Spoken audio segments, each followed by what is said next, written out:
ఈ 4,000 ఎకరాలకు సంబంధించిన ఈ ప్రతి రైతన్నకు నేను ఒకటే భరోసా ఇస్తా ఉన్నా. ఈ ప్రభుత్వం మీద ఒత్తిడి తీసుకొచ్చే కార్యక్రమం జరిగేందుకే చేసేందుకే ఈరోజు నా ఈ పర్యటన. ఈ పెద్ద మనిషి చంద్రబాబు నాయుడు గారు రైతులకు ఇవ్వాల్సిన ఇన్పుట్ సబ్సిడీ ఖచ్చితంగా ఇవ్వాలి, ఇన్సూరెన్స్ సొమ్ము కూడా ఖచ్చితంగా రైతులకు అందరికీ కూడా రావాలి. ఏ రైతన్నకు కూడా ఇవి రాని పరిస్థితి ఎక్కడైనా ఉంది అని అంటే మాత్రం ప్రతి రైతన్నకు నేను ఒకటే చెప్తా ఉన్నా, కళ్ళు మూసుకుంటే సంవత్సరం అయిపోయింది, ఇంకా కళ్ళు మూసుకుంటే మరో 3 ఏళ్ళు ఓపిక పట్టండి, వచ్చేది మన ప్రభుత్వమే.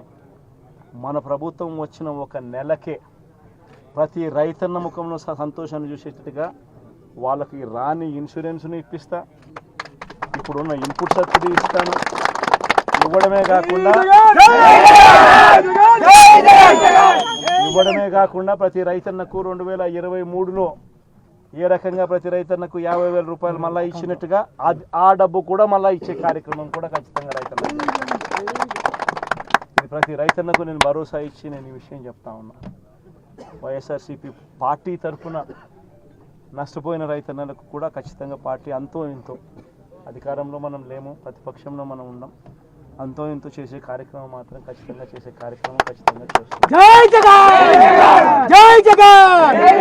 అది రాబోయే రోజుల్లో అవినాష్తో నేను మాట్లాడుకొని అవినాష్ ప్రతి రైతుకు మేలు జరిగేట్టుగా, ఎంతో కొంత మేలు జరిగేట్టుగా అవినాష్ ద్వారా అది చేయించే కార్యక్రమం కూడా చేస్తాం.